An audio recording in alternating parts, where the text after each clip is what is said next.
All right, hope you're having a great Tuesday. Want to get right to one of the big news stories of the week. It is that Morgan Geyser is back in Wisconsin. She was one of the Slender Man stabbers. Peyton Lautner was the young woman that was stabbed by Geyser and another classmate. Geyser was put in a group home, and then she allegedly cut off her bracelet, and she apparently fled to Illinois, where she was captured, extradited back to Wisconsin. Anthony Cotton, good friend of the show, has been her attorney for a very long time, and he is with us this afternoon. Tony, I know you're juggling a busy day. Thanks for making some time for us. Hey, good afternoon, you two. Thanks for having me on. I want to begin with some of the newer information in the case. You sent a letter to the judge in Waukesha County, basically, and I'm paraphrasing, so please excuse me for that, saying that Morgan Geyser should be sent back to the Oshkosh Mental Health Facility and not be sitting in jail. Why do you believe that? Well, because she was found not guilty by reason of mental disease or defect. And so, I think it's pretty straightforward that if a person was found not guilty due to their mental health condition, even if they have a slip up down the road, they shouldn't be housed in jail awaiting their hearing. Ironically, if she were to lose the upcoming revocation hearing, she would go back to Winnebago anyways. So there's no scenario where she gets housed in jail, and I don't think it makes sense to keep her there in the meantime. Anthony, people are saying, okay, this is Morgan Geyser trying to have it both ways. If she was well enough to be released from Winnebago Mental Health Facility, she shouldn't go back there. She should wait in jail like anyone else. If I cut off my bracelet, I likely have to wait in jail. Now, I know my case is different, but how do you respond to that she was well enough to get out of the facility, so now she should pay the consequences if she did something wrong? Yeah, I think in a traditional case where a person isn't not guilty due to their mental health condition, that would make a lot of sense. If a person is just out on bail for robbing a bank, for example, or shooting someone, and they don't have any mental health condition and they just cut off their bracelet, well, then obviously that person should be housed in jail. But I think it's different where you have, number one, a finding that she was not guilty of her crime due to her mental illness, and number two, the order in place that she is to be housed at Winnebago. That's, like I said before, that's where she would go if she loses the conditional release hearing. We theoretically waived her hearing tomorrow, she would go to Winnebago. So I don't think there's any reason why it wouldn't make sense to send her there now.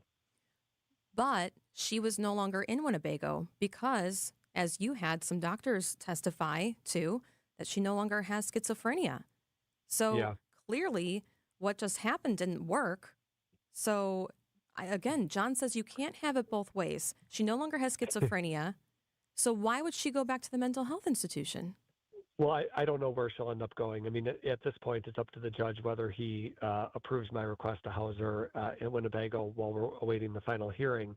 But just because she doesn't have schizophrenia, it does not mean that there aren't mental health conditions still going on. I think I've made clear in other interviews, mental health is it's not a linear path. There's ups and downs, and there have been with Morgan as well. So there's days that are good and there's days that are bad. I think what's going to be really interesting at the hearing is when more facts come out about what exactly the circumstances were behind leaving the group home, why she made that decision. Once all of that is aired out, I think it'll be very interesting. So you're saying that she may have more mental health issues? Yeah, I think everybody agrees there are mental health issues. The question is whether they are. The question is whether or not whether she's a violent person. That's to house somebody in Winnebago requires the court to make a finding of dangerousness. She didn't do anything violent when she was out. Yes, this was not a good development in the case, but she didn't do anything violent. She didn't arm herself. She didn't, go and try to find the Leitner family. So I think, there's good arguments that Morgan is still not a dangerous person. Do you think this was a mistake, that this should not have happened? She should have stayed in the mental health institution? I don't think so. All three doctors supported her release, and you had these were three top-notch doctors, some of the best ones in Wisconsin, and they all independently looked at this. One was even hired by the prosecution, one was hired by the judge, and one was appointed for us. So they all come at it from, a different perspective, and all three of them reached the same conclusion. So I don't know any judge that would reject the findings of three doctors and hold someone in custody when the conclusions are that the person should be released. Anthony Cotton is with us, Morgan Geyser's attorney. Do you still believe, will you still advocate that she be released to a group home when this thing settles down? Yeah, I mean, I think the question becomes when that release should happen, whether it's now or at some point in the future. But I do think that she shouldn't obviously not spend her life at the Winnebago Mental Health Facility. You know what's terrible is that she didn't even last 2 weeks. Like she was let go on September, or it was signed off on I know. September 17th. Anthony, she didn't even Yeah. last 2 weeks 2 months. before. Wasn't it 2 I think weeks? it was 2 months. Yeah, I think it was 2 months. Excuse me, 2 Yeah. months. Yeah.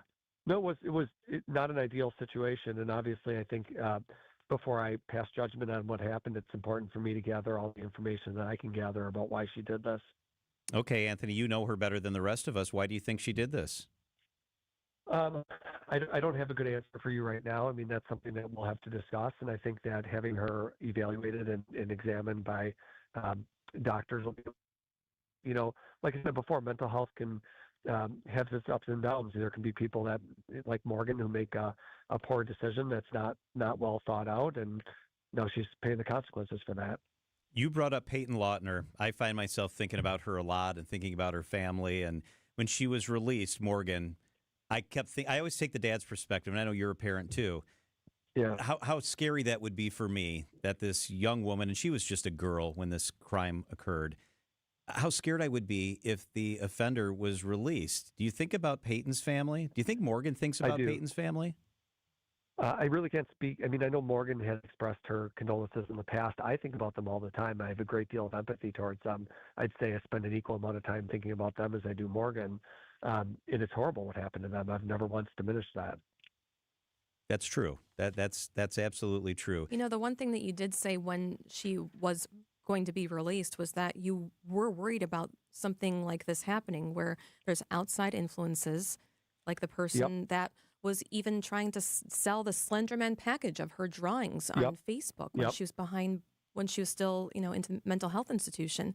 So I don't know how, if she goes into a group home, this could be prevented again from happening. Yeah, I think we talked about this last time possibly, but like the number one risk factor in terms of her having a problem has always been, whether or not there are going to be men in the community who, for whatever reason, usually they're creepy men, they gravitate towards her and they try to develop a relationship with Morgan. And she's better off, of course, rebuffing that.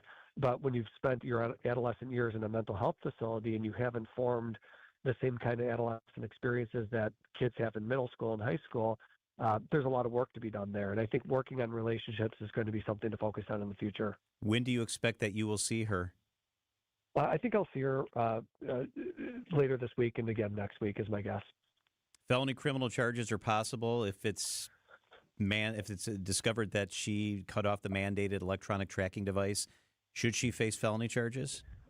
I don't think so, but I haven't really studied the statute. My recollection of the escape statute is it relates more to, when a person is being housed in a jail or correctional facility. So that'll be up to the Dayton County District Attorney's Office whether or not they think the elements fit here. He is Attorney Anthony Cotton. We always appreciate it. You never dodge us. You're always willing to talk about what's going on with your clients, and we appreciate that. Thank you, Anthony.